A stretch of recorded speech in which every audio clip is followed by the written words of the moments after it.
If you ask the three of us who has the hardest job, I guarantee you're gonna get three answers. I don't have the hardest job because mine's gonna be the shortest leg. Each leg is important, each leg is hard, but really it comes down to the runner and how he closes it out. Maybe Caitlin has the hardest job because it's gonna be the longest segment of the race. I think I have the easiest job. But then again, Colin's gonna have all the pressure on his shoulders. Colin, he's got to maintain the awesome position that Tiffany and I have put him in. He's gonna know exactly what he needs to do in order for us to achieve the goals that we want to achieve. I'm glad I'm not swimming, I'm glad I'm not biking, but I'm really glad I'm not biking. That'll be a fun post-race conversation. Maybe the two of them can duke it out when it's all over, like who had the hardest leg. In just 2 weeks, we're taking on Ironman 70.3 Puerto Rico as a relay team. 3 teammates, 3 disciplines, and just one goal: go all out. But how ready are we really? And which one of us has the toughest job?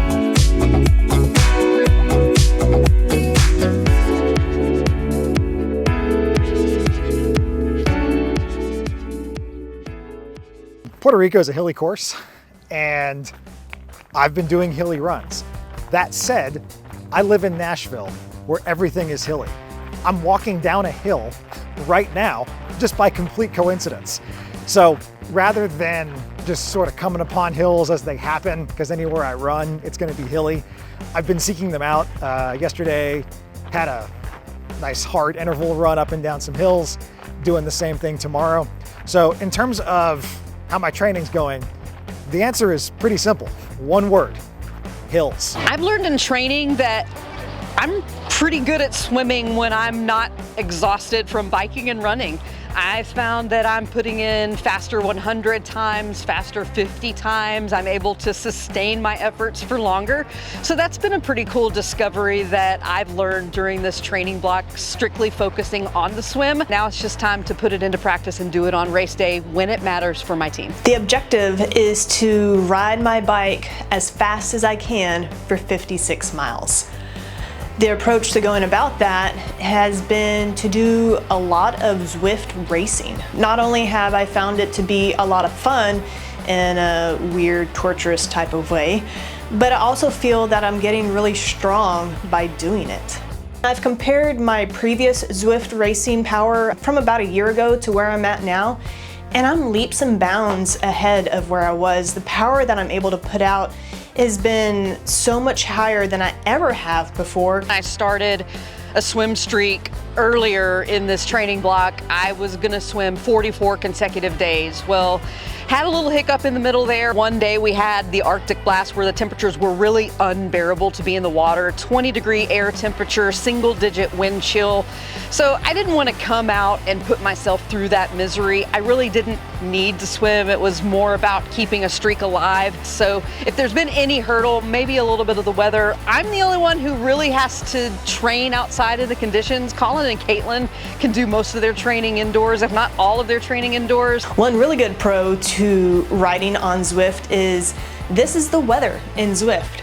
It is whatever I want to make it. It can be as hot or as cold in this room as I want to make it, and I do not have to endure the Arctic blast that we had last week. My biggest challenge with getting ready for San Juan, honestly, has nothing to do with the training plan. The runs, I'm good, legs feel great. My problem is I cannot stop getting sick. I got the flu in February, and it knocks me back for 3-4 days.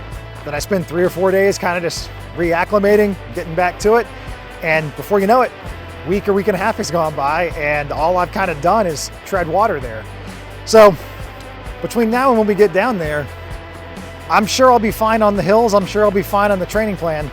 I just got to stop hanging out next to sick people. The biggest challenge has got to be the ability to keep my legs fresh and keeping my legs going. Zwift racing is very taxing on legs. I've learned that I can ride hard. I'm riding harder than I ever have before, and I'm gonna remind myself that on race day. These things always get hard. It's just the name of the game. If you want to have a successful race, it's gonna get hard.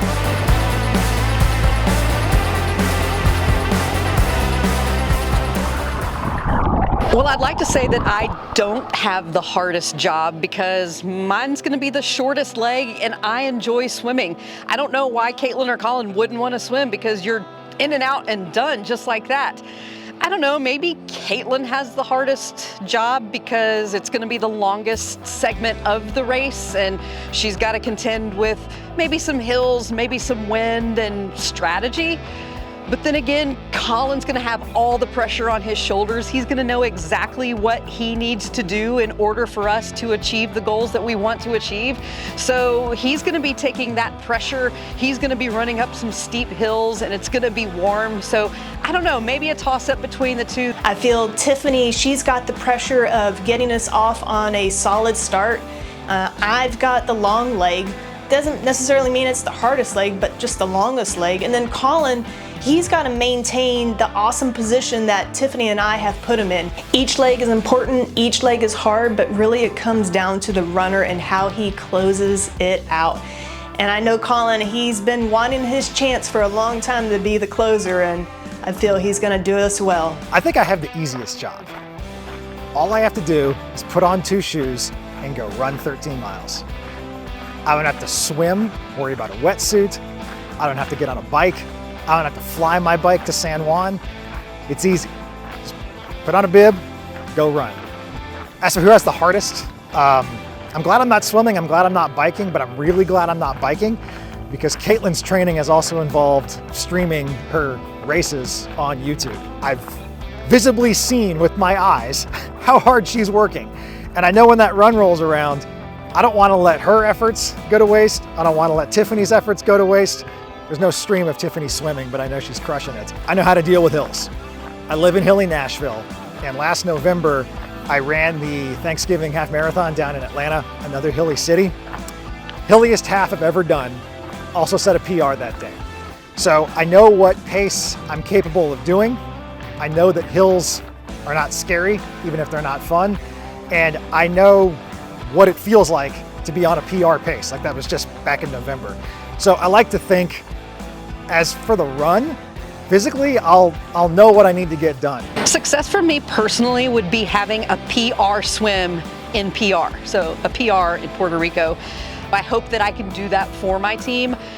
I have a goal that we finish on the podium, and the only way that we can finish on the podium is that if I have my best day and set my teammates up for success. We're all going into this wanting to do our best, and I want to be the leadoff hitter just like I was in high school softball. I want to set the table. I want to watch Caitlin go crush it. I want to watch Colin go crush it. And anything less than the podium would probably be a bit of disappointment. But if we all have our best legs, whatever comes, if we're not the fastest relay team on the day, as long as we each do our best, then I'll be happy with that, and that will be success. I do have some time goals and some power goals. Now, it's hard to set a solid time goal, being that this will be the first time we've raced this course in weather conditions. You just never know how it's gonna all play out. But I will say I am gunning for 10 extra watts on my overall power compared to my previous 70.3 races. Team success, we're shooting for sub 5 hours, and I truly believe that we can do that. And you never know who's gonna toe the line at these things. But I will say I feel we've got a pretty good shot on being at that podium. Ultimately, it just comes down to seeing each of the teammates having their best day doing what they enjoy most. As for personal success, again, I hate saying it out loud, but I set a PR on a hillier half marathon last November in Atlanta. So, transitive property, if I don't set a PR in Puerto Rico, something went wrong. Again, scary goal to say out loud that the expectation is your best ever, but that's also a realistic expectation. So that's where we are. Success as a team. Honestly, I said this last time I was talking, if we aren't sub 5, it means something went wrong. And that number sounds a little spooky, but we are all fully capable of making sub 5 happen. Now we've just gotta get out there and go do it. We've got our strategies locked in, and race day in Puerto Rico will be here before we know it. Think we've got what it takes? Stick around, because next we're taking on our newest challenge yet.